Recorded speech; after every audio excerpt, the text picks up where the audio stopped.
Are you good?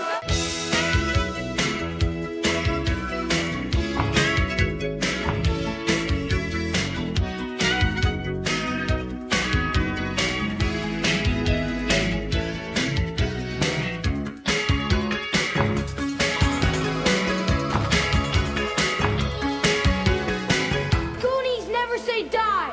Welcome to a brand new episode of Talks with Dorks. I don't know whether to call this Talks with Dorks presents Never Say Die, because we've already presented Never Say Die, but this is the episode after May 31st, the first episode after May 31st. We are all here, every one of us that was at the show on the 31st is here. Kurt's here. Kurt. Yo. Laferde's here. I'm here. And wearing the merchandise he paid for, he better have, it's Bingus. Tony, what's happening, sunshine? What's up, you yogurt chewer? Boys, I cannot say it any other way other than, what do you guys want to talk about? I mean, I was just saying before we officially started the record. A couple of days later, at the moment we're recording this, I still keep sitting there going, Did we do that? Did that happen? It is the 3rd of June, so it's now Sunday, Monday, Tuesday. It's the Tuesday after, so 3 days later. And at this current moment in time, I cannot go on TikTok or any social media without seeing someone's video from our show, which is in itself a compliment. I will give you other little nuggets of information that we can put out here. We are on a 5-star rating on Eventbrite for us and the event.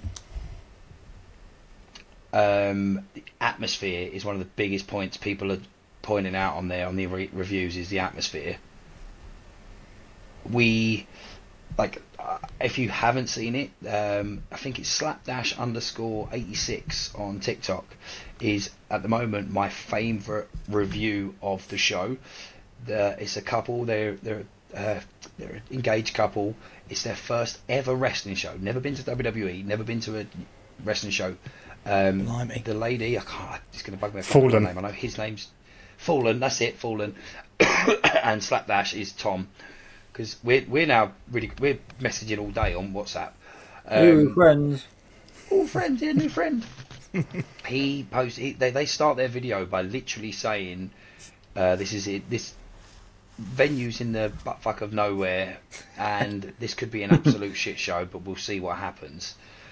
Then at the point that I'd see the video was the most I'd seen of the part I was involved in, and they end by literally mentioning the fact that the ring broke, that they were starving because the show went over, but there was no complaints because it was absolutely, I think the word they used was spectacular. Was the word. So their review, the reason it's my favourite, spectacular, yeah.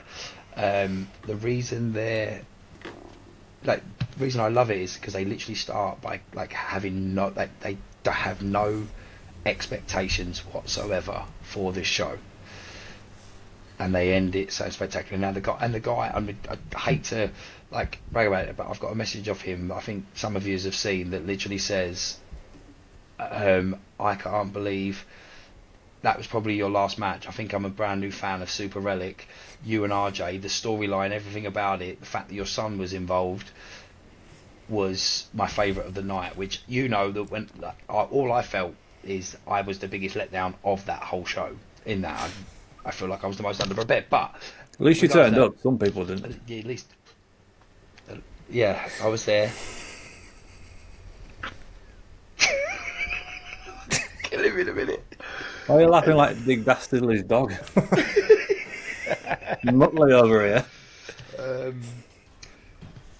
And I'm sure that I guarantee you, let's put it in this way, I guarantee you there is people out there right now that have got FOMO, fear of missing out, because of what we did. Right, I've rambled on already. I didn't actually want to start the rambling on, but boys, Saturday, May 31st, Talk with Dorks presents Never Say Die. I'm not even, I can't even, do you know what I mean? Do you want me to tell you something else? Go on. Before we've even got there, we obviously have decided there's going to be a part 2 of this, right? Before we recorded, and I sent a message to everybody saying, we haven't announced anything yet. We're probably going to do it by the end of this, give more details. But I set up the Eventbrite, and we'd had an order come through, hadn't we? Yeah. Today. On my phone. Yeah. On my phone, 1 minute ago, another order's just come through. So we've not even officially announced show 2 yet. I mean, for anyone who's at the event, I did an announcement right at the very end to say, watch this space, watch the socials, because we're going to be doing another one on, we'll say the date at the end of this episode. And yeah, 2 people now have already bought tickets for that. The first one was at least 2 people. I haven't looked at this one to see how many it is, but we've got at least 3 people coming. It's mad. As well as us 4. Like this is how unprofessional it is. I've now got, because I've just had this signal for a lighter from the door, so I'm really sorry. Carry on talking. Wow, Jacob's having a rough night. Yeah. This is it, the come down back to reality. Yeah. No, he's going to run around the street saying we sold 3 tickets. It's genuinely bonkers. I mean, I feel like that couple who said they had no expectations. I mean, we had no idea what to expect ourselves. Like, we hoped that all the planning came off, but like, Ryan, out of all of us, you're the only one who's got any degree of experience putting a show like this together. Yeah. Me and Tony and Laferde, we're all coming in like, you know, hopeful that everything pays off. You literally coming in as an announcer and only part of like the putting together of 6 weeks ago. Yeah. And yeah, I mean, and honestly, like, this is going to feel like massive, you know, blowing smoke up our own arses for it, but like, we left that show genuinely feeling like we'd put on a WrestleMania. I still do. I still feel like we done, like, there's a feeling I can't explain. Like, I can't say it because like I have put on shows before and I've always felt good about them. I haven't felt that good as I did on Saturday. When You're welcome. no, listen, there is different parts of this that I am gonna, you know, let's do it now. Like, Kurt, you did the job you were already signed up to do. You are announced, like, and yes, we've worked together at Pride shows and stuff like that. I've seen you on stage. I know you can do the talk, but this was your first time announcing a wrestling show. I mean, Tone, listen, what's your opinions on Kurt's announcing for his first ever wrestling show? It ain't all about me talking about it.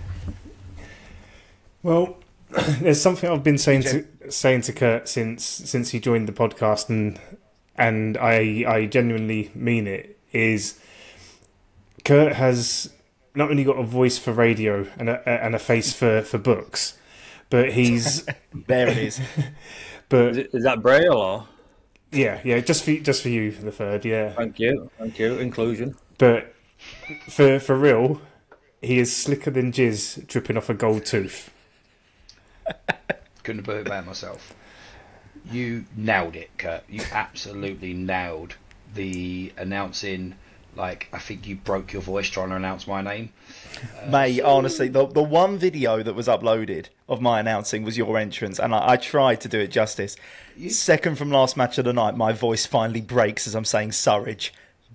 Why? It's like, funny. The super relic Ryan Surridge. Oh. Right. Amazing. Laferde, right? I cannot explain how much of you are going to be called the silent killer from now on, because you don't say much at times, but you do things like that just fascinate me.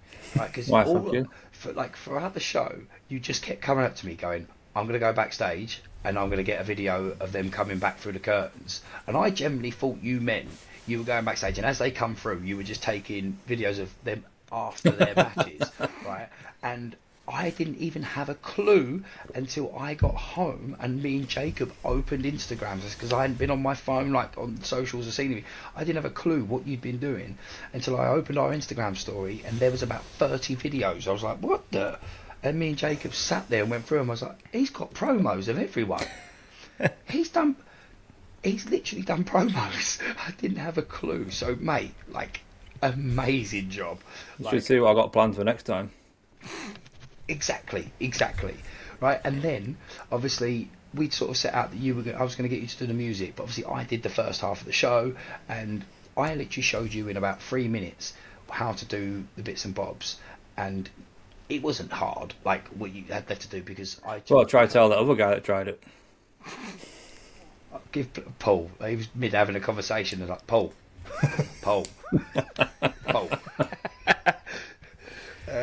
But yeah, so yeah, but I kind of, my head was, because of the segments and stuff like that, I knew that there was times when it wasn't just like a wrestler coming out, entrance, there was going to be people coming out at different moments in the show that you needed the timings for. So that was all I was concerned, was that you've never done that before.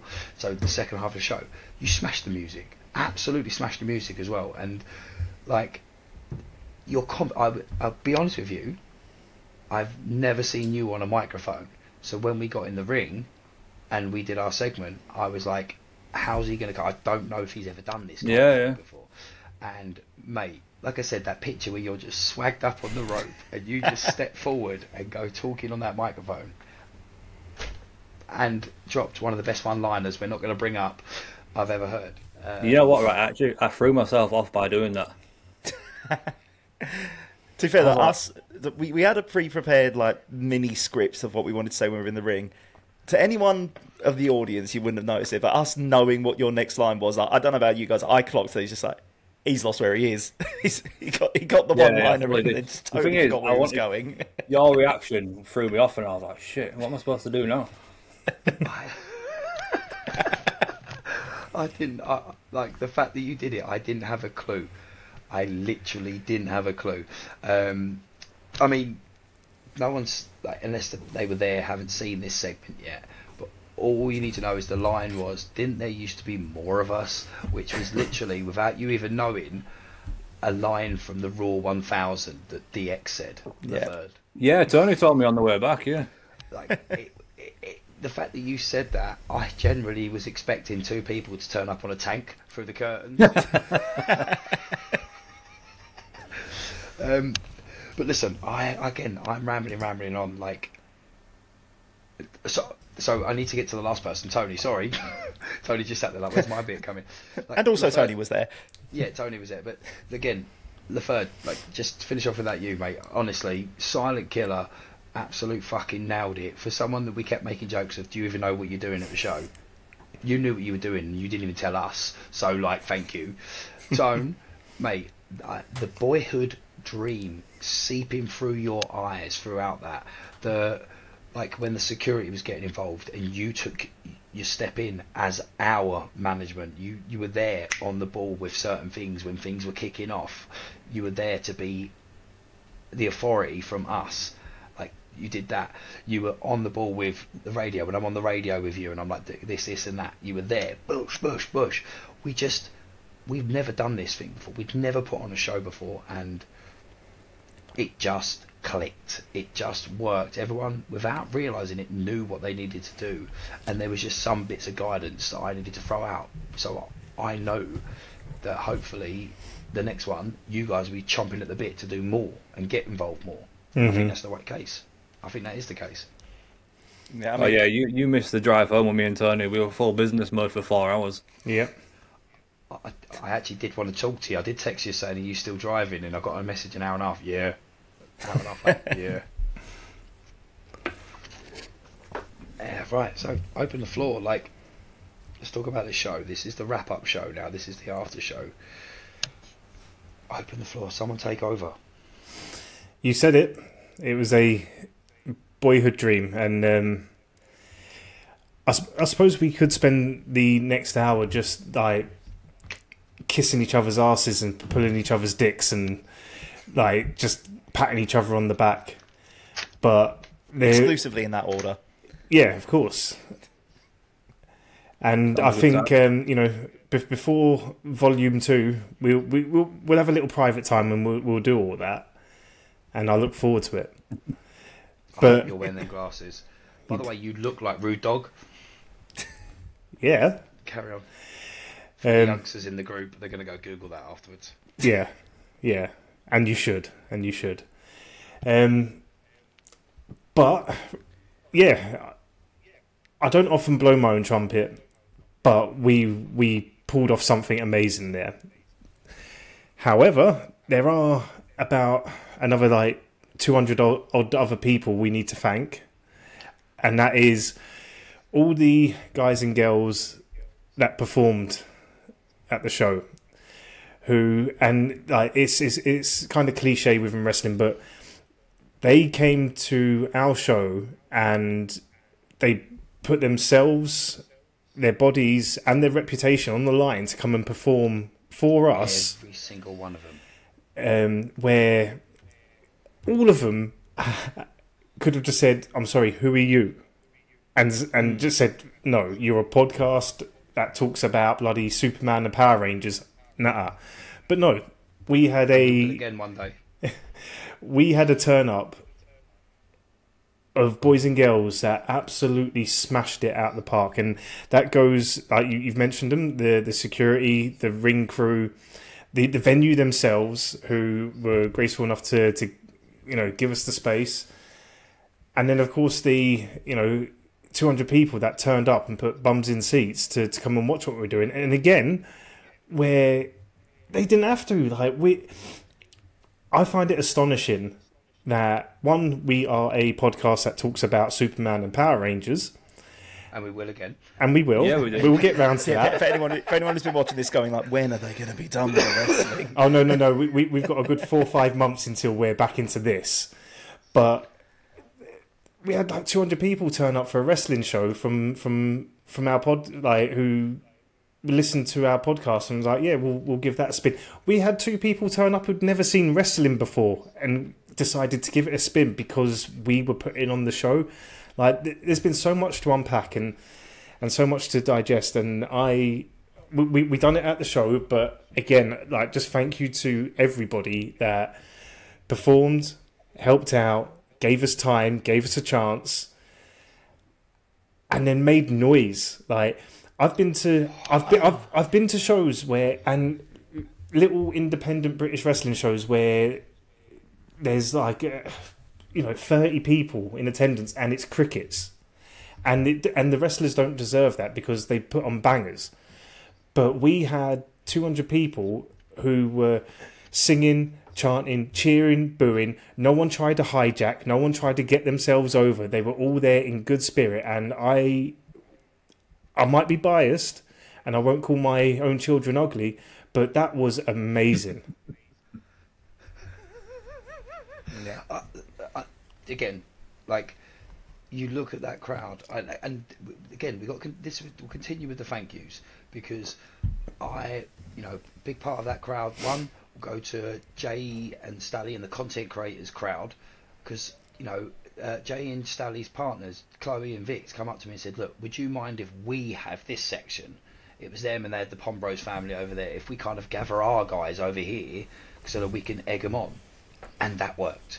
Then you had, next to them, you then had the NFW crew, which shout out to Richie and the guys at NFW, because not only did they lend us the Showtime Darlings and Jimmy V, they all came to support them. Oh, sorry, and Paul Johnson Naylor himself. They all came to support them as well and be there at the show, which, it's like in the wrestling business. Some people don't want to go to other people's shows and see how they're doing, if they're doing okay. And because Richie, the trainer himself, we had a good chat as well, and I want to go help out, and we're going to probably use more of their guys, and that was a nice thing. We're using other companies as well as with us. The whole crowd thing, every section of that crowd just fed off of each other. Oh yeah, to the crowd. Anyway, continue with the thank yous. Can we think of Hot Tag? Big shout to them guys. Mm-hmm. Those signs, the Hot Tag Foundation are making their signs there. at an indie show especially, like, you do not see signs, and obviously the fact the Hot Tag Foundation do that made a great opportunity for it. But like, honestly, like, some of my favourite photos that have come out from the event. There's a brilliant photo on the socials of AJ Slambino on the top rope holding up a Pombros sign that someone made for him. Also, we've definitely got to give a shout out to Roadie Codes. Yeah, the cosplay. Kev D's getting a shirt made of that. Kev, like, he was so unsure of actually being involved. But again, like, all I've had is thanks of him. He's like, he said, "You're a dick, by the way." He's like, I promised I'd never get the urge to go back to wrestling, and now he's ready to go back to training.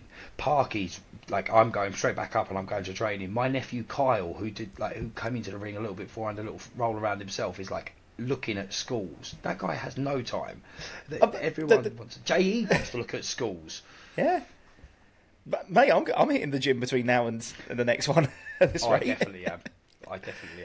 I mean. But by the way, let's talk about the little one. So, bit of behind the scenes knowledge. We get to the venue, we start setting up, we get the ring built, and then the kids obviously do exactly what any of us would have done in their boots. Immediately jump in the ring and start, rolling round, throwing the ropes. Ryan, mate, like, if your little ones especially, like, it's like they're diving off the top rope. I swear he's like Penta. He's hitting like springboards and everything already. Who, Jacob or Ronnie? I can't remember which one it was. I think it was Jacob, but like, man. They absolutely loved it. Like, it was just, I think what we created was the most welcoming atmosphere. Like, it's like everyone's welcome to like just be there. We're not here to. We're here to have as much fun as everyone else and enjoy what we've put together. Yeah, and that atmosphere cannot be understated as well. That we've already mentioned it as well. And again, credit where it's due to the content creators for helping, get that crowd in of those proper diehards who really created that atmosphere in the first place. But yeah, I mean, we've said this already. Like, we did, near about 200 tickets, which is insane. Like, we've said this a couple of times. Like, we properly kind of grassroots this. Like, obviously, Rye, you have your contacts that made our life a lot easier with getting certain things arranged and booked in. But like, let's be honest, like, the name Never Say Die means nothing. Like, this promotion doesn't exist before now. The name Talks with Dorks in a wrestling capacity means nothing. And yeah, but on our first show we did a crowd like that who, yeah, we already mentioned this in passing as well. Like, the show went longer than planned, partly because the ring broke. But we'll get to that. But yeah, that crowd, we overran by 90 full minutes, and that crowd was hot until the very end. And we only lost a few people because, like, for example, my friend Sam and the guys from the Garrison had to leave because they had to go cover my DJ set that I was taking off. And like, my friend Rosie, who's the general manager of my Thursday night at Potwell South End, she messaged because she was like, I was so late. She goes, but it was so worth it. The kids had the greatest time. Like, go back to the sign. Their kids, I didn't really get a chance to see them beforehand. Their kids, because they know me because I've done all the kids parties at Potwell South End, so they always come and have a laugh with the kids and they give me a hand, so they already like me. So to get to see me wrestle was a big thing for them. And they came out, and at the end they all come running over to me. They'd all made Super Relic signs, and they were like, "These are for you." And I said, "Look, I will gladly take them and I will put them up. Would you not prefer to keep them as a memory, and I will sign it?" And they were like, "Can you sign it? Can you sign it? Can you sign it?" So it's got the picture signed, and it went off. And that's what I mean. I felt throughout like I was really, really stressed because it didn't show, mate. Nah, we had no idea. Was I bad? Let's put it this way: as we got closer and closer to curtain, I may have said the words to Tony, "Okay, we're all on plan, but who's going to stop Ryan from having a cardiac?" Yeah, you was rattling like a dildo on a glass table the whole way up until showtime, and I don't even know if you remember this because you were that chaotic, and I could see it in your eyes. You look like you've just come back from Tony Montana's, like eyes like this, like bloody saucers. I was stood in the ring. chatting with Mr. Dexter, and all I heard was you were over there shouting about something, and I was still chatting to Dexter. Then you was over there shouting about something. I was still chatting to Dexter. Then you was over there shouting about something. I was like, sorry. And I turned around, and you was just walking past the ring, and I had to shout you 3-4 times. I looked you in the eye like a teacher and was like, Ryan, calm down. What needs doing? Everything, Tom, everything needs doing. And I was like, right, you're not getting anything done because you're trying to do everything. Calm down. Take a minute. And then I turned around to say, sorry, I went to say to Mr. Dexter, just give me a second, I'll be back with you. And I turned back around and you was gone. You was at my feet and then you were just gone. And I was like, someone else's problem. But don't get twisted. I understand why. Like, the anticipation for this it was like sky high, and you hands down have put the most work. Like, you were managing WhatsApp and email groups left, right and centre. You, again, just like you being there and there for the last 4 months, 4 or 5 months, you have simultaneously been in 4 WhatsApp groups that I can see all at the same time, having different conversations, and somehow they make more sense than you ever have talked on this podcast. You held it together, and there was a different side to you, and I completely understand why you were manic. But you was insane. You was absolutely insane up until the doors opened, and I only got more insane after you accepted the open challenge. We'll get to that. Yeah, calm down. We ain't even at the matches yet. Calm down. We're excited to talk about this. Thank you. I'm just going to take a minute. No, because all I could, like, because I don't know, like, I can't explain. I was stressed because we were late. We were running late already before we'd even started, and I just felt I generally didn't. I kind of knew I was about to be stuck behind the DJ booth as such, like my normal job, doing that side of things. But I knew there was a million things to do. The card reader wasn't working, like that I had set up and I checked and it was all working. That was on me because I should have got my mum and niece to do it the day, like before the actual show. But I just haven't been around them to show them and sit them how to do it. And there was other little bits just going wrong. But now hopefully, like, when the show switched on, and like I literally, which is insane for me, I had my brand new this camera, this Osmo Pocket and microphone. I never saw that. I didn't get it out. And what's crazy, and sorry to jump in, but I've had people go in like at work and like friends and family and that, like, oh, let's see some pictures, let's see some videos. I'm like, do you know what? I got next to none. Everything I had a video of Jay and Stally doing Living on a Prayer. I had a video. I had to get Kev's entrance because I knew. I was like, I knew for him I had to get that video so he could see it straight afterwards. Because, as you know, there's a reason he does Cody Rhodes' cosplay. He is the hugest Cody Rhodes fan, and like I deep down in my heart, I was like, I really, really hope this goes off for him, because I know he's been at like WrestleCons and stuff like that where he's done the entrance, but this is a live audience at this moment in time, believing that is Cody Rhodes turning up. Do you know what I mean? Like, this has to go off for him. Whoa!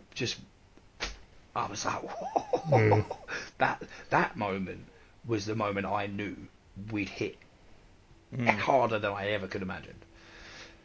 And it goes back. I mean, yeah, Laferde, you're doing your usual. You're quite quiet, but I know you have thoughts and feelings on everything and what your experience. Because again, we've said this before. Out of the 4 of us, you are probably you're a wrestling fan, but you're not as Yeah, much as yeah, wrestling. yeah. Maybe probably more now. You're probably going to do some more studying. But A little bit. how are you feeling? Like, how is it? How was it for you?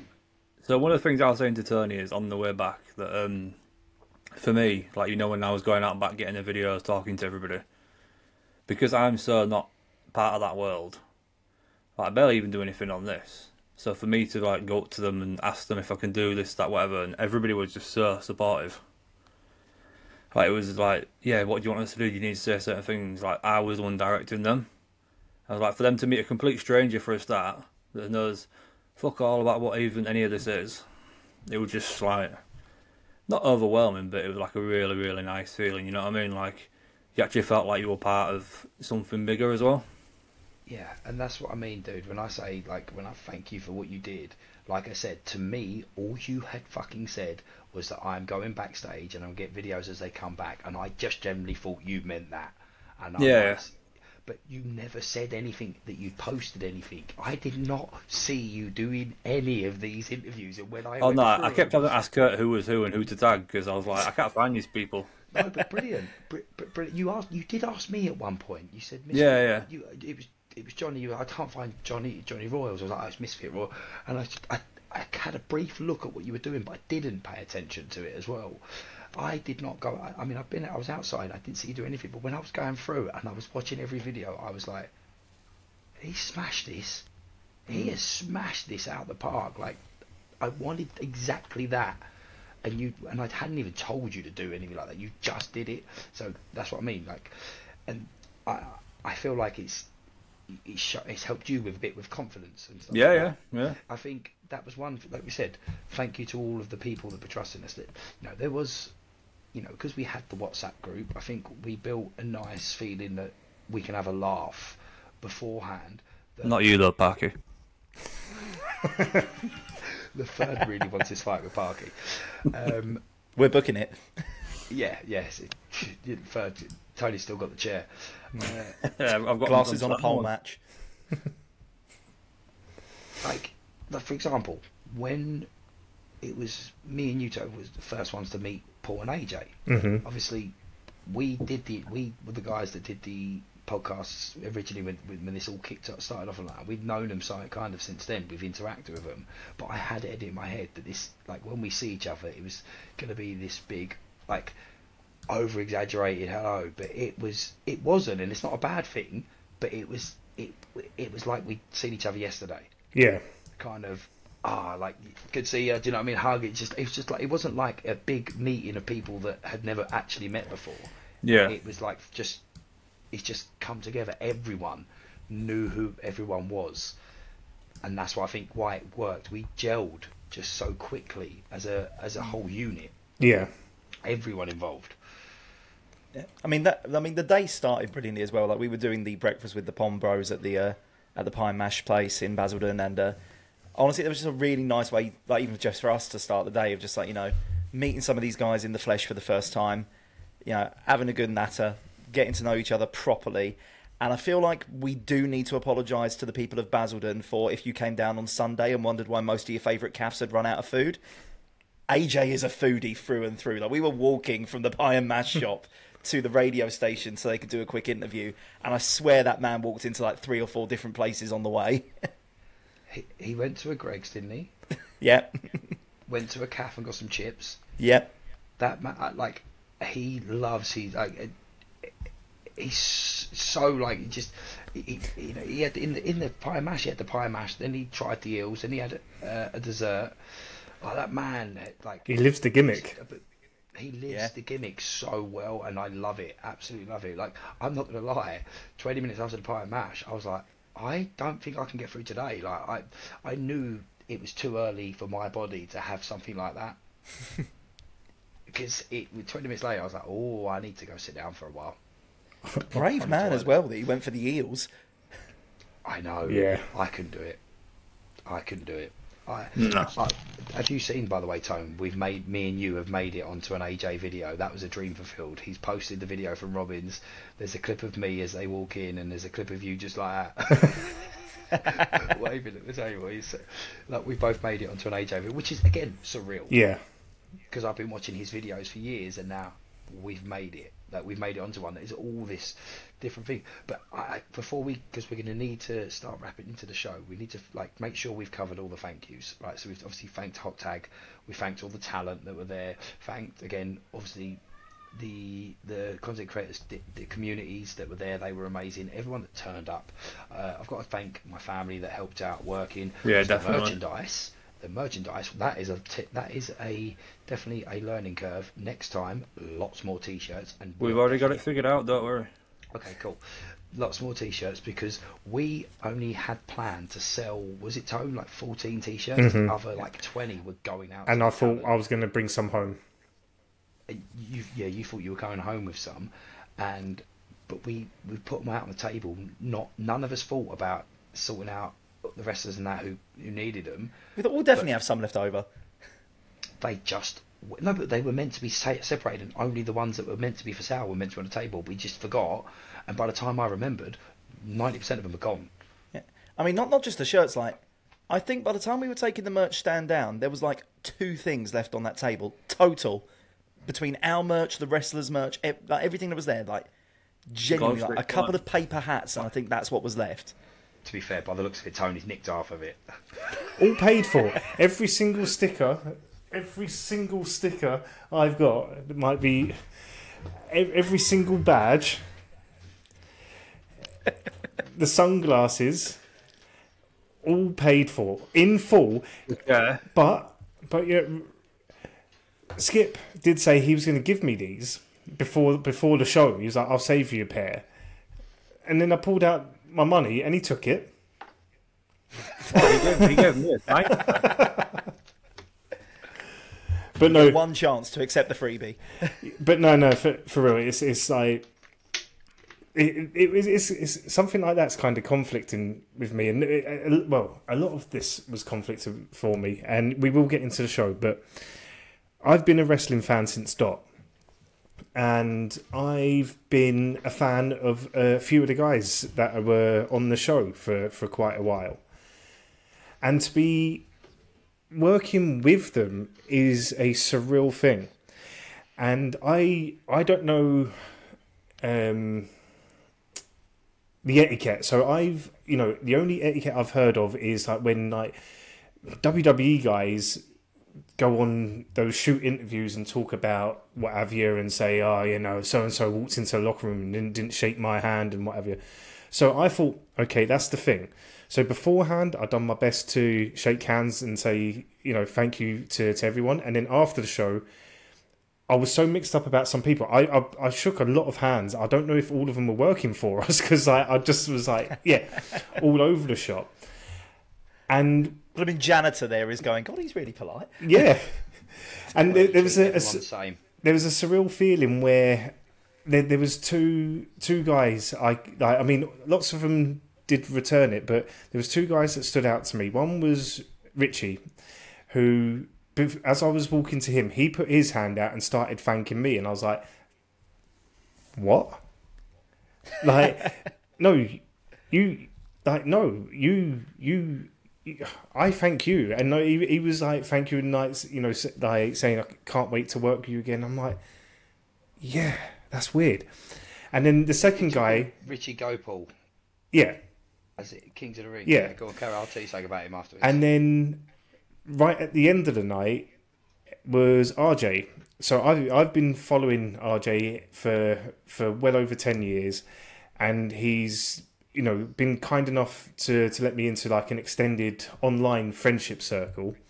So we've got to know each other on a little bit of a personal level. But at the end of the night, once I put my hand out to him, he shook it and then hugged me, and then was saying thank you to me and giving me his honours. I was just like, that was a absolute surreal moment. I've been an arse in the seat for so many of his matches and retirements, and for him to like give me any graces is absolutely like beyond comprehensible for me, and it still is. And I feel like we could do 1,000 of these, and I don't know if I could ever shake off the fan in me of going, what is happening? 1,000 is the aim. It's again, I just every time we do this, I start thinking of more thank yous because I just don't want to forget anybody. Like, got to thank Gateway for letting us talk there. For, you know, I'm not part of Gateway anymore at the moment, but thank you for letting me talk about it all the time, letting the guys come in and do the interview. Thank you to Robin's Pie and Mash, obviously the venue, my niece Charlie, Peter, the guys there were fantastic. Chelsea, the girl who done the balloons for nothing. We had a balloon arch, black and orange, with Goonie stuff all over it, and the right at the top, and I've got it, was Never Say Die. We were worried about how the entrance was going to look.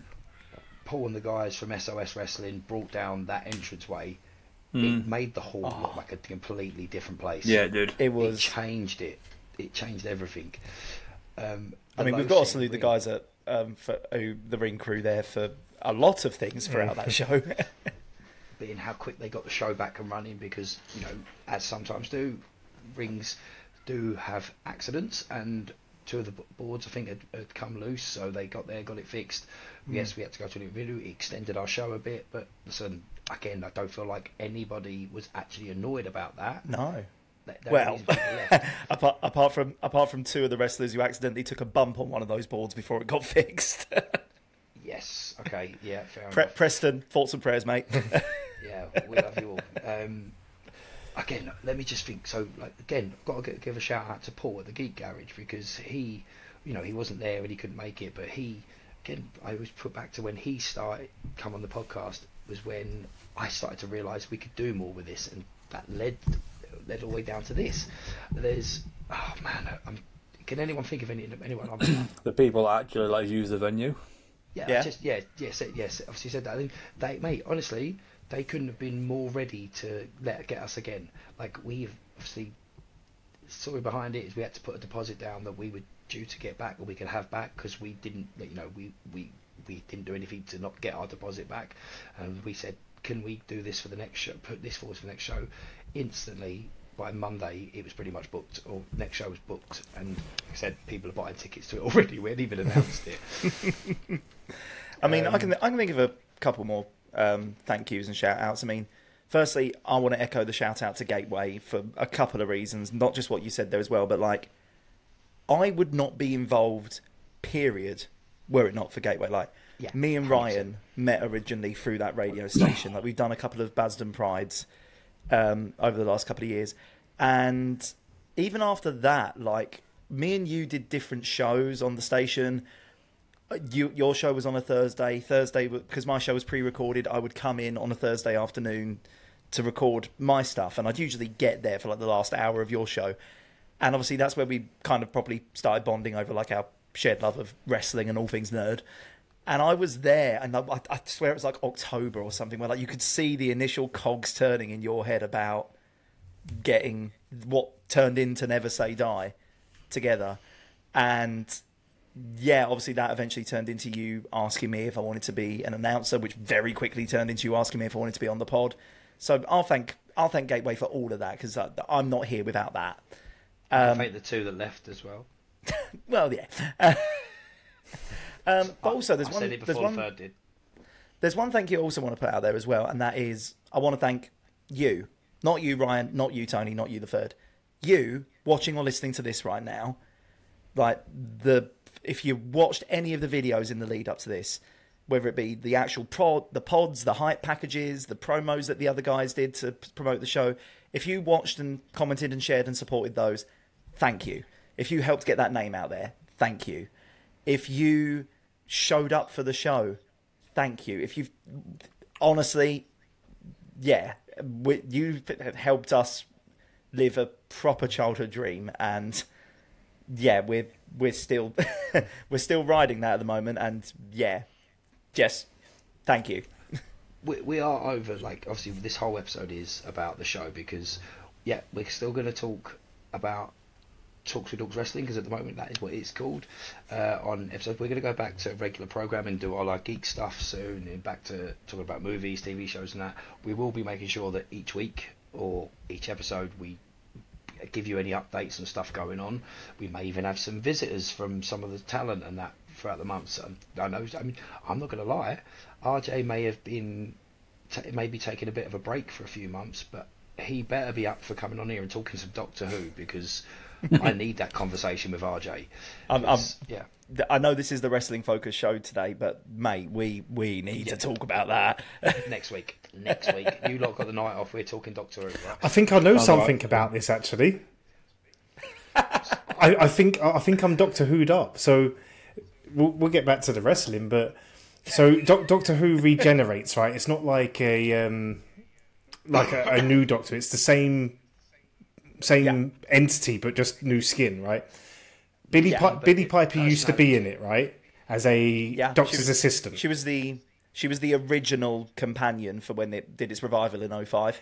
Now she's possibly the new Doctor, but what I find really clever is, Billy Piper's Doctor Who's regenerated into Doctor Who's regenerated into Billy Piper, but Billy Piper herself is regenerated into somebody who looks like Play-Doh's been melted onto her knee. Like, she looks nothing like she used to.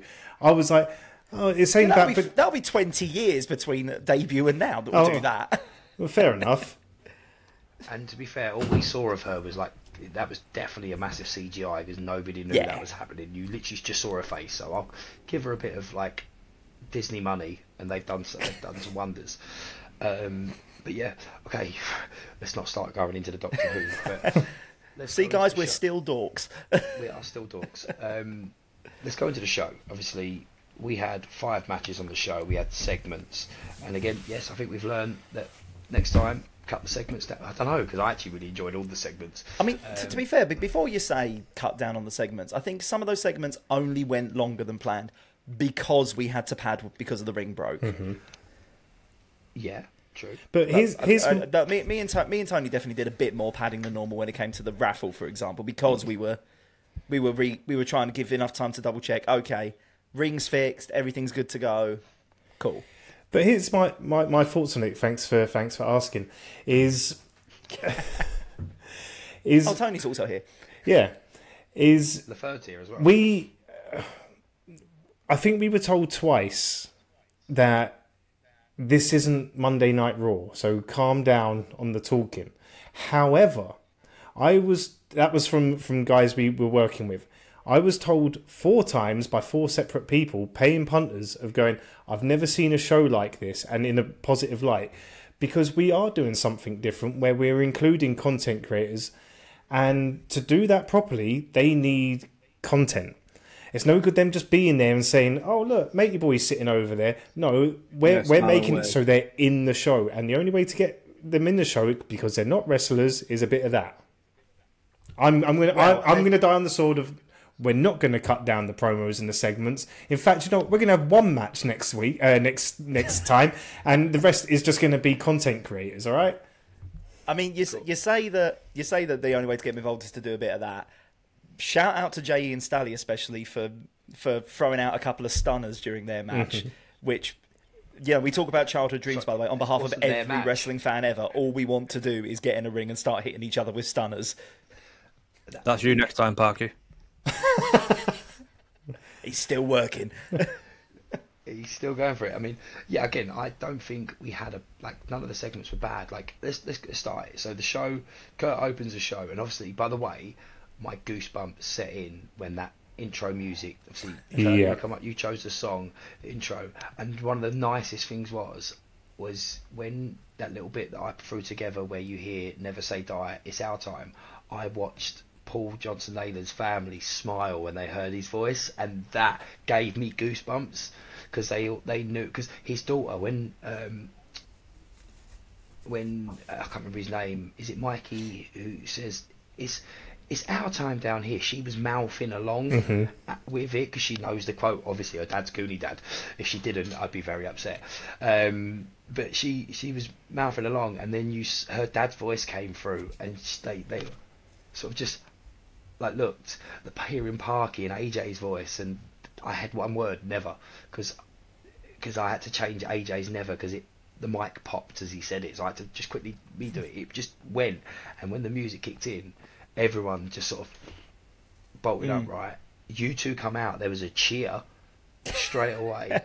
for Did not see that coming. I was expecting him to go, who's he? Then you introduced Jay and Stally, and honestly, they chose Living on a Prayer, and I didn't understand why, but it was the Oh wall. yeah, it's the wall. I mean, to be fair, the one thing I didn't expect as well, I chose the song for like the intro to the show just because I thought it worked quite well, like as an opening song. But like one thing I didn't expect is, and it was subtle initially because the crowd was still kind of getting into it, but like as I got into the ring, just as like the chorus hit, I heard the faint spattering in my ears of some people in the crowd singing along to the chorus of that song, and that's when I just went, "This is going to be a good show." It just And then of knew. course, yeah, Living on a Prayer hits, and they go mad for it.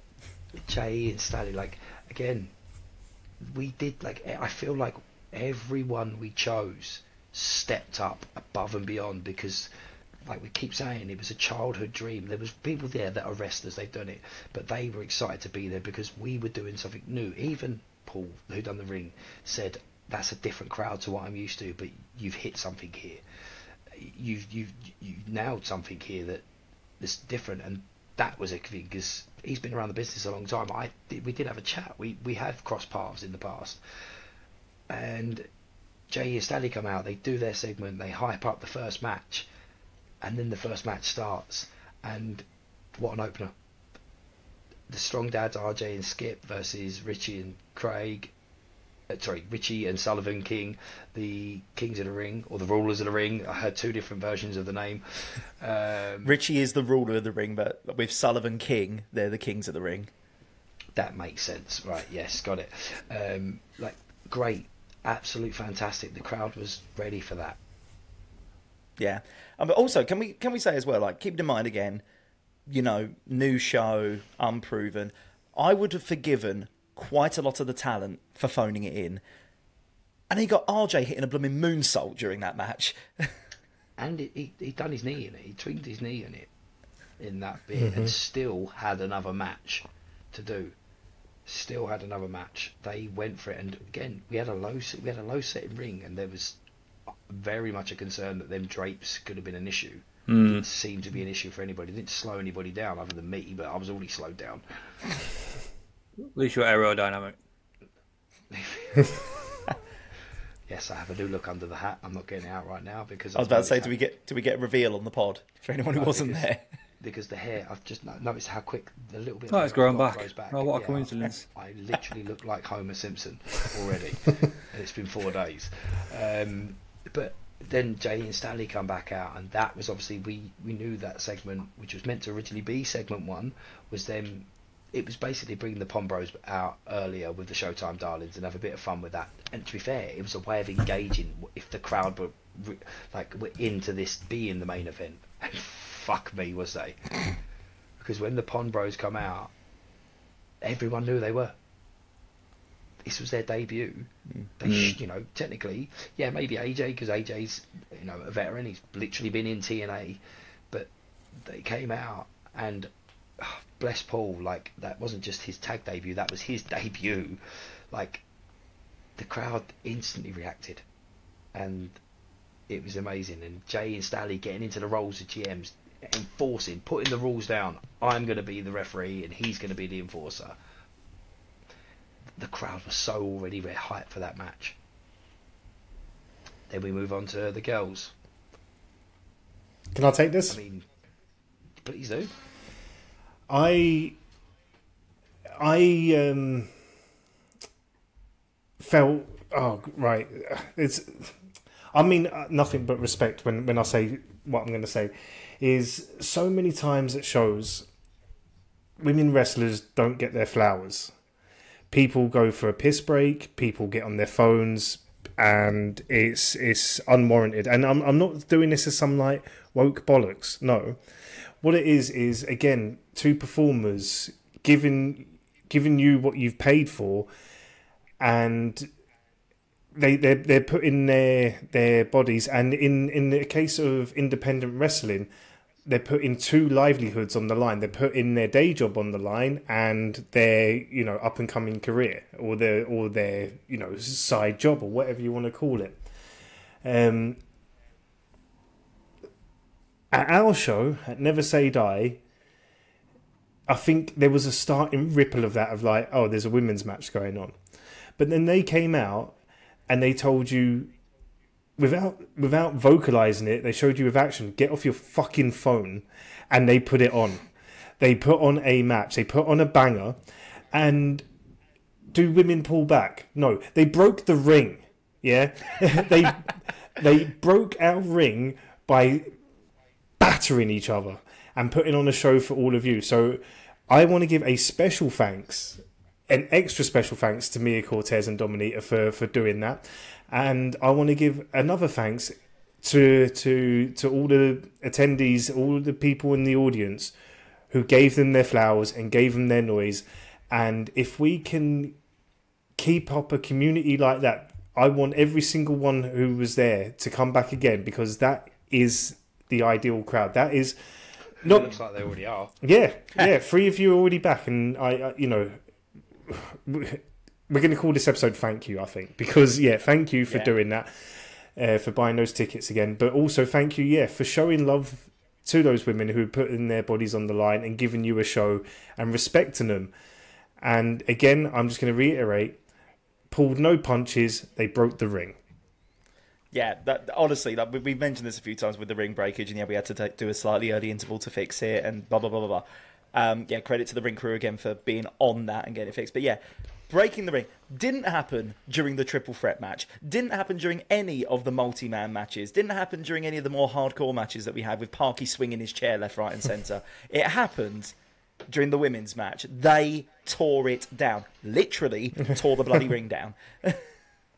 Yeah, I want to extend it as well, because my idea for going into my new role that I developed came from them two. And they were the first two that got on board. You guys have seen the clips, like you've seen how into it they were. So They were brilliant. I think because of how well it went with them, it just made it so much easier as well going forward for me. I didn't see the finish of the match. I know Dominica won. Did anyone see if it was a clean win? Right, I'm going to disclaim something right now. The whole thing is such a blur to me. Every single match, every single winner, every single outcome. You could put a gun to my head and ask me who won any match, and bar like 2 or 3, I can tell you the winners. Can I tell you how it happened? No. I need to watch it all back.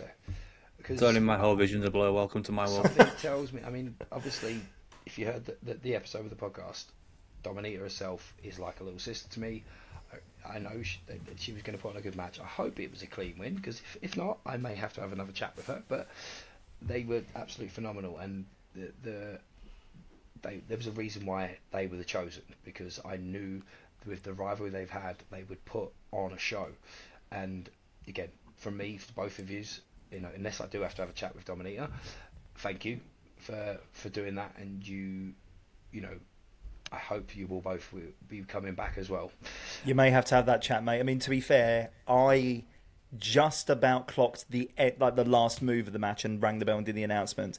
At the exact moment prior to that, I was turning around to Tony and going, "We may need to fix the ring."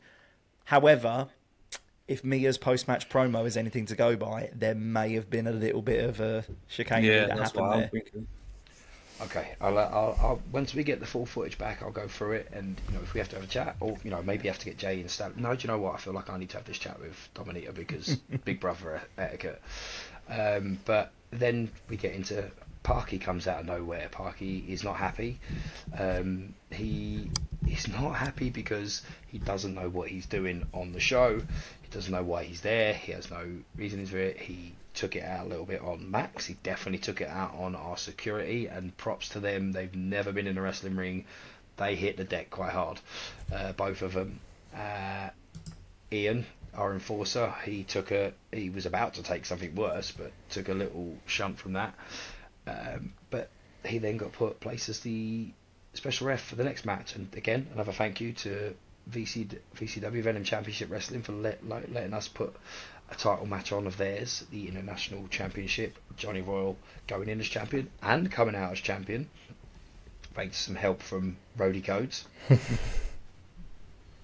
But yeah, phenomenal. What was meant to be the end of the first half. Phenomenal match. Mm-hmm. Oh yeah, I mean, yeah, those guys are absolutely put it on.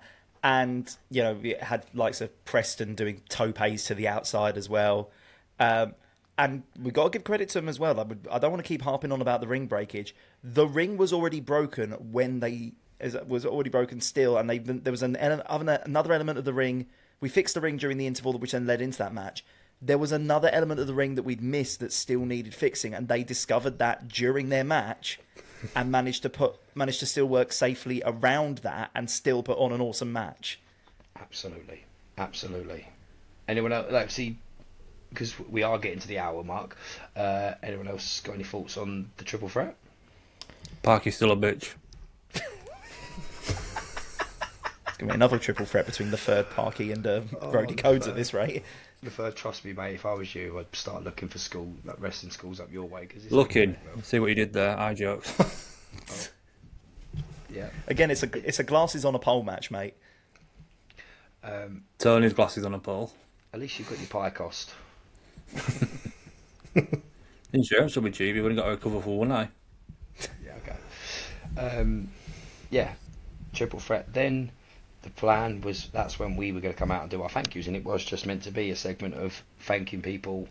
And I was going to there and then address the Open Challenge for the Pro Wrestling East title, because obviously I had been in the running and talked about being involved, and I will admit it, and I have to give a thank you to Lucas and the guys down at Dropkicks Training. I had done I wanted to see if I still had it in me, and I'll be honest, both training sessions I did, I got hurt, and that is no fault of anybody else's but my own.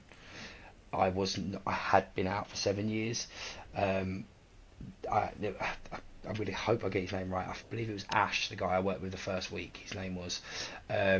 I twinged my knee because my foot in trying to run the ropes. The week after, I was just checking, if I could go in and out of the corners, and I hurt my pec, which was still causing me problems on the day of the show.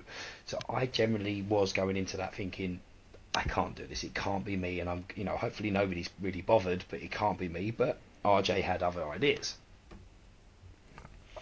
Yeah, it became a very closed open challenge very quickly. Like you didn't so much accept as much as RJ went, it's you. Yep. And then, I was hoping you guys would be able to talk it out of it. Two of yous were instantly on board. Someone walked away from me. Rude dog over there. Do we want to talk about that, Tone? Do you know what? Look, we on the pod, out of the pod, we talked about it. Like, should you, shouldn't you? I was firmly, you shouldn't. And like we've said, it wasn't anything down to anything other than concern. And there was a few different concerns. One was your health and safety, like of being able to still do this. It'd been a long while, and I was concerned. There was selfish concerns of if you did get hurt, how that would affect all of this. There was courtesy concern of like, if you did get hurt, what does that mean for you and your family? Being self-employed DJ, like how are you going to provide and all the rest of it? And that was like dad to dad. There was a selfish concern of, I've got my name to this show, and if you answered it, and all of that combined, your time away from the ring, the potential of you getting hurt, and you stunk out the place, like, would I forgive you for it? I don't know. And luckily, we don't ever have to answer that. And, I might be jumping the gun here and to talk about it, but I think it's, I walked out the ring because I didn't want to make a spectacle of it in the ring and have it out with people. I thought I'll just step away when you ask me what do I think, because let's not do that. Let's not do the dirty laundry thing. You answered it. You came out, and I watched thinking, don't get hurt. don't stink out the show, and God's sake, just like, please be all right. That went away very quickly and dissolved, and I realised I was watching one of my best mates perform in front of his family in Basildon Square Garden for a championship, and all that went away, and all I had was a massive sense of pride. And there was 2 times I got choked up in the night. One was when the opening songs were hitting and people chanted "Talks with Dorks" and made some noise for the show starting. And the second was watching you give it. And there was points where I thought, he deserves this. Do you know what? He should walk away with some hardware. Like, he deserves this. The effort you put in, and to like quote people like Jim Ross, like, you can't measure the heart of this man. Like, you dug deep, and I am proud of you. And thank you. I want to apologise for maybe being the devil on your shoulder and maybe putting some doubt. Maybe that was too selfish for me. Maybe I put doubt in you. I hope I put a fire in you. But regardless, you smashed it out the park, and it was the proudest moment I've had a part of this podcast, was watching you do that in front of your family. I mean, I can vouch for how invested Tony was. So, like, the vast majority of your match, me and Tony was stood in the sound area, in the corner, just watching that match. And we were 2 very different types of invested. Like, I was getting animated, I was G'ing you on, I was wincing for every mood. Tony did not blink for the entire match, I swear. Like, I don't think I've ever seen that man more locked in watching something than when he was watching your match. Where was Laferde at this point? Because he was meant to be doing the music. I was doing the music, but I couldn't see anything. I didn't see anything suspicious looking, if that's what you mean. I didn't even know it was you that took the challenge. I thought it was Tony in the ring, to be honest. So, with my new bald look, even my own son confused us over the weekend. Ronnie loved his tone up, which is, I mean, so did your missus. Bruv, I've proved that I can come out of the fucking retirement and step in the ring. I'll take you in. I don't care. You ain't trying, I'll fuck you up. I mean, let's talk about your son fun as well, because honestly, one of my highlights of the whole show, and there were many, was announcing you to the ring. Firstly, once again, thank you for uploading the footage of the one time my voice cracked during the whole show. Everyone's got to hit puberty at some point, don't worry. I mean, one was intentional. I feel like I need to apologise for Tony chimmeling you during the Super Relic bit. Oh, that's brilliant. Super Relic. Super Relic. But I didn't know it was coming. I think I had my back to you initially as I started announcing, and I turned around to say, making his way to the ring, and I clocked Jacob standing next to you, and I'm like, accompanied to the ring by Jacob, and you could see his little face light up. He got the biggest cheer. He got the biggest cheer of the whole night. I swear, he jumped up on the ropes. Everyone went crazy for him. He smashed it, and again, he's another big thank you, Jacob. As you know, Jacob's wrestling journey started around the Rumble. He had been watched a bit of wrestling, but he really hooked in. He's literally upstairs now wearing the same CM Punk t-shirt I'm wearing. We play WWE 2K25. He calls out names and moves. I really should know the name. Like a Connor roll. He's so. Oh, Connor roll. Yeah, I don't know what that one of them is. But he literally knows. He's not just doing this because of he's in love with this business, and he couldn't wait. Like I'd been saying all along to him, if I get in the ring, I would want you to be there with me. I want you to be on there. Obviously, we know my son Ronnie, he has additional needs. He's autistic. I would love him to walk me out, but Ronnie's very unpredictable, as we found out yesterday when he got out of the house and ended up in the middle of the road, without us knowing. He's very unpredictable, so I knew he was going to be there to watch me. And having Jacob there, and obviously it's now my TikTok profile picture is me and him standing on the stage together, and being able to, when I go in the sharpshooter, I said, this one's for you, Ronnie. You know, that's deep down, that is the reason I did want to take this challenge. I wasn't sure. I didn't know if I generally thought I was going to get injured, because if just at the training I did done myself, I thought, it's not going to be RJ injuring me. I'm going to injure myself. I'm going to do something or trying to protect myself, and because it's been that long, I'm going to injure. But I cannot give props to RJ. He wasn't malicious in any way. It was friend versus friend. I guess I was the underdog in there, because he has been in this business and stayed in this business, other than the 12,000 retirements, for 23 or 4 years. And the honour to wrestle him in front of my kids, I'm not going to lie, right now it's making me want to cry. I've been like Tony, I've been an RJ fan for a long time, and yeah, it's unbelievable. Laferde, what did you tell me? What you thought of me? So come on, you're the only one that's not giving. You thought it was me? Yeah.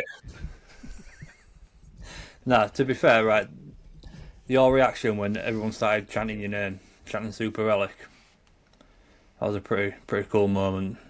And that's what sold it to me.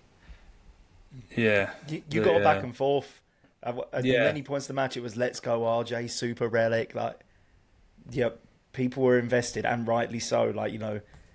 And May, I can safely say, you may have a different opinion of yourself, because obviously you know how you felt during that match. However, as on behalf of everyone watching, you did not look like you'd lost a step. Your presence, especially, cannot be understated. Mm-hmm. And yeah, not taking anything away from any of the other amazing matches that happened that night, but I know what match I was most invested in, and maybe I'm biased because I know you, but thank you, and yes, I don't think we said it, but I didn't walk away with the PW Championship. It came close to me putting on the Artifact. I mean, there is a part of me that feels like maybe I owe RJ an Artifact, because he got the DDT. It was always going to be whoever got their finish on first was going to win that match. No, he is the better wrestler. He's the more tenured wrestler. But I deep down thought, if I'm going to do this, it's with the Artifact, my finisher, because I don't remember anybody ever kicking out of that. But I also knew that if he got the DDT on, and there was I went for the Artifact very early on. He went to try and reverse that into a DDT very early. But that's when we gave each other the respect. We both knew there was only one way it was going to end, really, and that was with one of our finishers. And let's face it, the DDT is the DDT. No one's ever kicked out of his DDT, and I'm on that list, and I can't be. I don't care that I lost, and I generally don't. I care that I got to do that in front of you guys, in front of my family, in front of that crowd. I got to be a part of that show in a way that I wasn't expecting to, really, and I'm thankful. Because we're now at an hour and 12, let's get to the main event. Mm-hmm. And I just want to say, because I actually didn't see any of the match, because I just had mine. I've only seen it since, and I know that we made the right choice making that the main event, and that's, again, not a knock to anybody else, but they are TikTok stars. Yeah. And they put on an absolute blinder. The fact that Jacob can't shut up about how many donuts he was given. Yeah, let's be honest. As great as the match was, and as great as everyone was, the biggest pop of the night was in response to 3 words: "I've got donuts." AJ comes out on the stage with, I swear, 4 bags of... 5 bags. 5 bags of donuts. I got the receipt. I was told I was going to get paid back for them. I haven't been paid a penny for them donuts. But do you know what, right? I'm sorry to just take over for a second. I think there was a massive pop for donuts because we were about 17 hours into this show. The place was boiling hot. Everyone had fucking scurvy, and I think just the sight of food was just clamouring for everyone. Oh yeah, 31st of May sounded like a great idea for the first show before we realised that, we're just approaching summer, and Jesus, how hot was that venue. You'll be happy to know, when we make the official announcement at the end of this, it's not in the summer. Yeah, I'm gonna say this, that for me, obviously because I was around for the end of the show, seeing Jay and Stally do a stunner to the Showtime Darlings, and I've got to give props to them. They were little shits. They were there to try and steal the show, but they put on a show as much as the Pond Bros did. They were worthy opponents of their first match. Honestly, they were great. Although a special not thank you, but F you to David Blackadder for putting additional layers on top of me after their entrance. I was in a suit for the whole show. I was roasting, and then David Blackadder comes out and puts his towel, and then Mr. Dexter puts his jacket, all on top of me, on top of that show. I almost died before I got a chance to announce the winner of that match. Hi, I'm Kurt, the walking coat hanger. Kurt Hanger. Right, and why we're on this, Mr. Dexter, I, in our segment, announced him as the most exquisite tag team ever, right? And no, I'm going to take that back. One, because Blackadder tried to mug me for £50 at the end of the night. And two, Mr. Dexter feigned an injury in his match. And I'm going to pull back the curtain a little bit here. We know what happens in wrestling. When he went down, and then everything kind of fell to pieces very quickly, I saw Jay and Stally didn't know what to do. Blackadder looked at me in a way of like, bruv, get over here. I ran over and I was like, what do we do? We've made it this far. We're in the main event. I've got a guy. He looks like he's like he looks like he's just been like his leg's been hit by a car or something, because like his body language, his face, and everything. I was just like, oh my Christ, what are we gonna do here? Like it's my first wrestling show out of a seat. Like, what do we do? I was panicking. I was like, all right, St. John's ambulance. We need to get them in. As quick as I tried to process the thought, the mug got up and went on for a sneak attack. I cannot believe he had me and everyone else in the venue. So, dastardly, I think is the word he would like. I would like to change that D for a B, because Mr. Dexter, you done us. Yep, they were sneaky, but again, very good. And I'm going to tell you I think, like for me, the sealed deal that we had put on such a storm. Again, we've said this so many times. This actual idea came from the episode with AJ. It started with me just saying to AJ, and it's not me saying this is all me. This is me saying, it started with me, AJ saying, "Do you want to come on the podcast?" And I knew there was going to be a conversation about him wanting to wrestle in the UK, because I'd heard him say it. He came on, he told us about wanting to wrestle in the UK. Tone, we literally said, I said, I know a few people, I can see if I can put it out there. But as you know, I couldn't shut off, and I kept thinking, why don't we do this? Could we do this? And that's where it stemmed from. It was for us to do something that we'd all want to do, get involved in. But it was also to fulfill a man's dream, really. It was to fulfill a man's dream that started this. It was his dream to wrestle in the UK. It was his dream to wrestle with his tag team partner, Paul Johnson Naylor. And it was his dream to see his tag team partner have his debut in a wrestling ring. And the moment I knew all of that was complete was at the very end, and AJ said about fulfilling a dream of wrestling in the UK, and the crowd erupted into "Please come back." Mm-hmm. I couldn't stop smiling in that moment. I knew. I already knew, but that sealed it down, that they were chanting to him, "Please come back." They were phenomenal. You wouldn't believe that was their debut as a tag team, and you would not believe that was Paul's debut. Mm-hmm. AJ, yes, you would definitely know that man is a veteran in this business. He's been around because he put it on. But Paul, you would also think, had been doing this for a long time. And not to take away anything from that dastardly Mr. Dexter and Blackadder, they gave as good as they got. They tore the place down as well, and I would be amiss to say I wouldn't want them on a show again. Like do you know what? That goes from start to finish. Everyone on the show. If we could rerun this show again and again and again, it would still always be the best show. Yeah, 100%. I think that brings us to a good point of talking about show 2. Like, we hope we are going to put on something bigger and better. We haven't discussed. We've had little discussions with the other guys about what we may do at this show and what may be the big selling point. But I think it's time to announce officially. Some of you have already bought tickets. You've seen the name. You know what it is. We are going to continue this. This isn't going to be 2 shows and that's it. Next year, Tony, we are looking to venture out. Tony's already planned that the first show of next year will not be in Basildon. It was going to potentially be up north. I mean, yes, we will always. I think we're going to have to return to Basildon Square Garden every time. That may have to be where our WrestleMania happens. Basildon, because that's where it started. But we're going to look at elsewhere. We're going to venture out.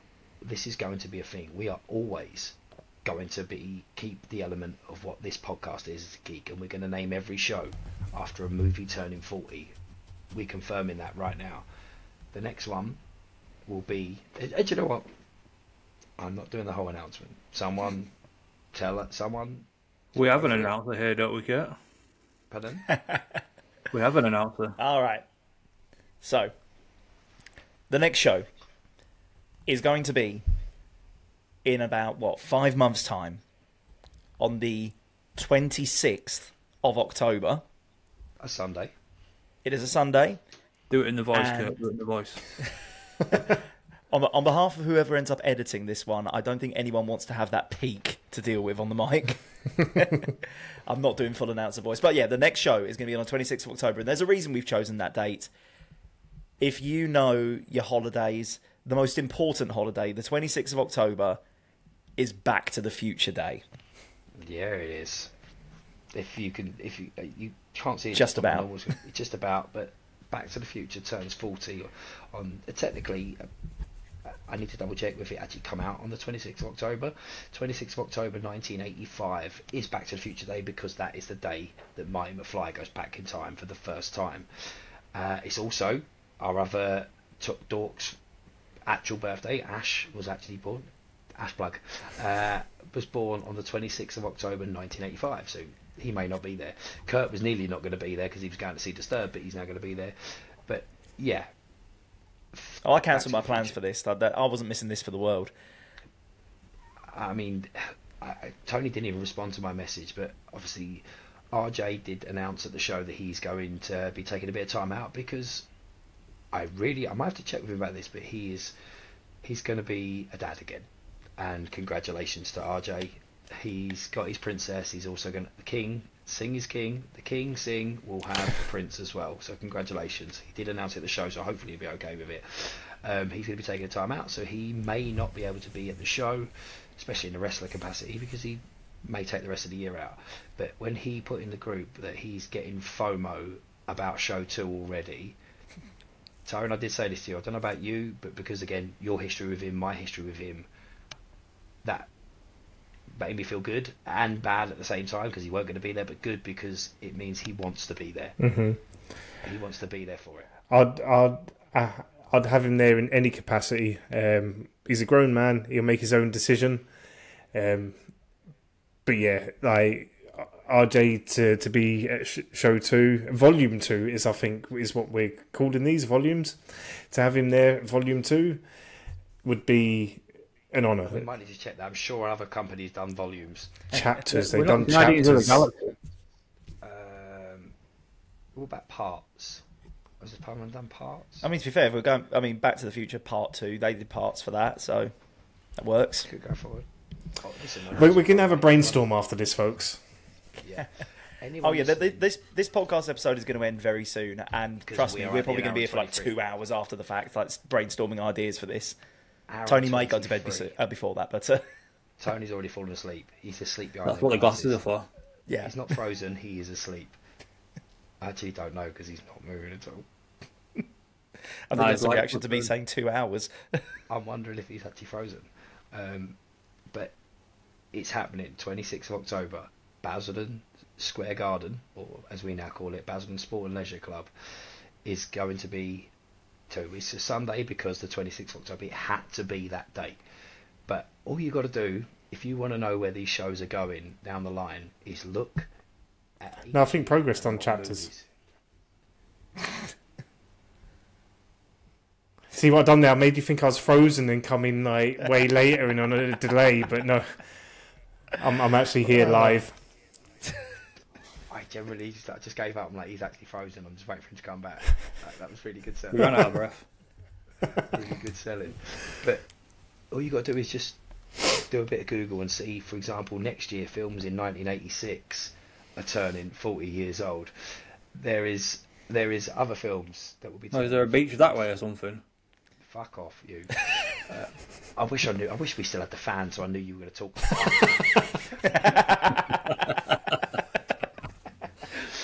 The warning system's gone. Eventbrite is up now. Search Talks with Dorks presents Back in Time. We've got to get used to saying that. Presents Back in Time. Again, also, by the way, I don't think we did it. I have to mention Pro Wrestling East. I thought about that. We didn't actually thank them for, again, allowing us to use the Pro Wrestling East men's title in the match that I got. And I don't know if you've seen, Tone, but Ross and Ian have been talking in the chat that we had about the Pro Wrestling East title tonight. So Ian and the guys down at Pro Wrestling East, thank you so much. And I'm not going to lie, I'm excited because I know that the conversation is that Ian's asked what my wrestling name is so he can add it to the Pro Wrestling East title history of defences. That's surreal. I've not even been on one of his shows, but I'm now in his title history. And again, I think I told you guys this. It's more. There's an other added bonus to this. When I was doing shows before, my actual I've got a Facebook page that will tell you that the name I was gonna call my company was PWE UK. So to the fact I got to wrestle for the PWE men's title that I never had on my own company that was called PWE. Thank you again. Boys, I think that's it. Is there anything we need to cover? Is anyone thinking of anything else we need to cover?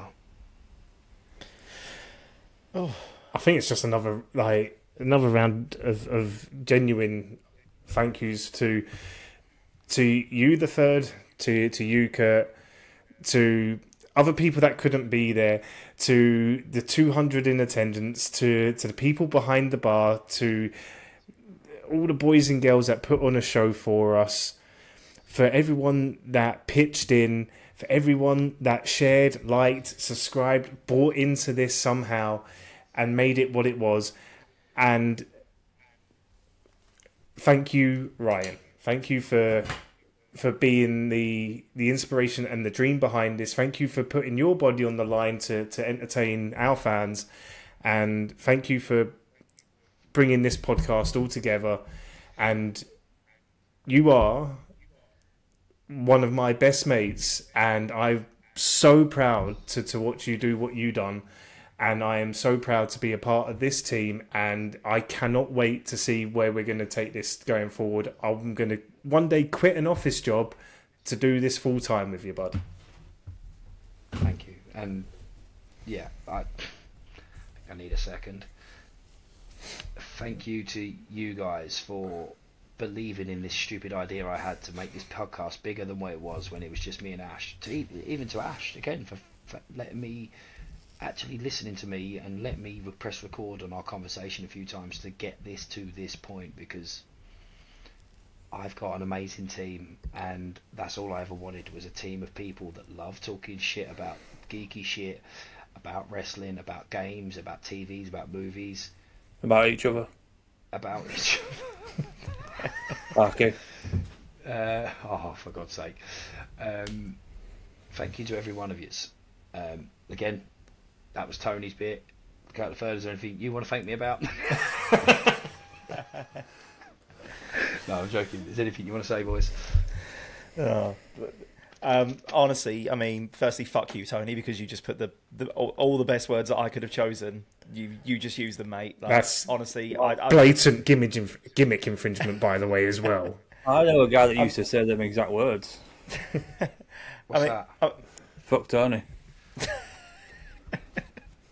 I mean, honestly, I'll echo everything that Tony said. Like, thank you to all you guys. I mean, thank you for even inviting me on this pod in the first place, let alone inviting me on the show. yeah, thanks for letting, me live a proper childhood dream in loads of different ways. I think I said it when you first invited me to announce on the show. I said, I do not think that 8-year-old me would allow 30-year-old me to turn this down.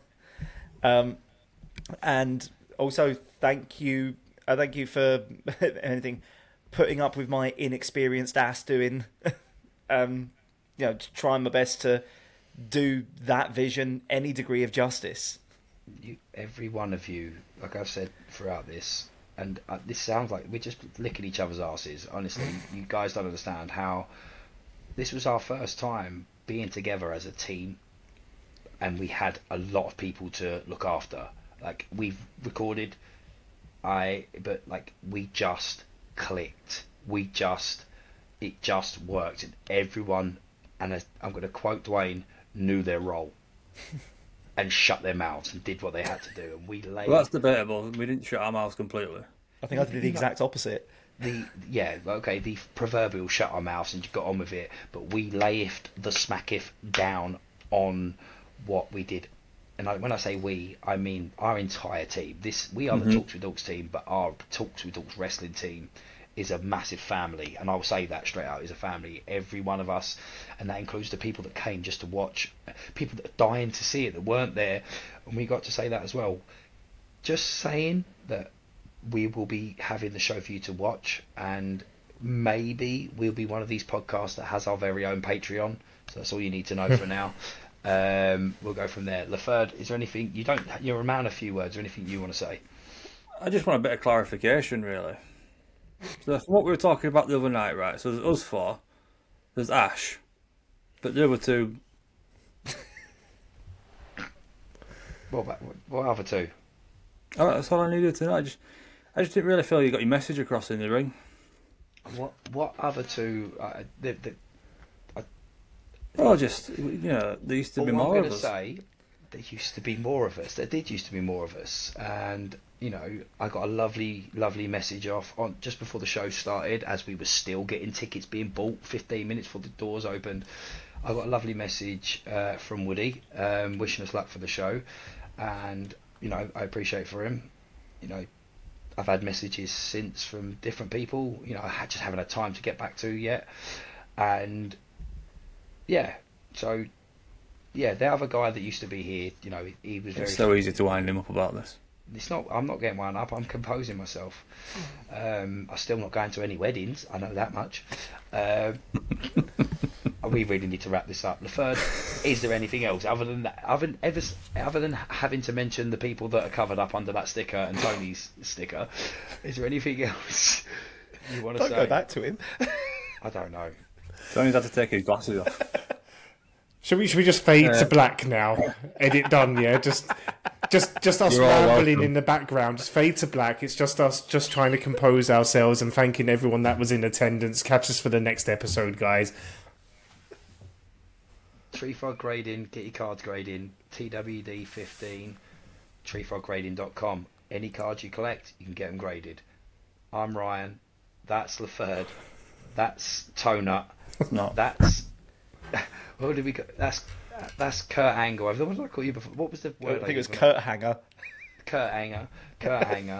And do you know what? Actually, let's start that again. I'm Super Relic. That's Laferde. That's Tonut. That's Kurt Hanger. See you later. Yogurt chewers. You're all welcome.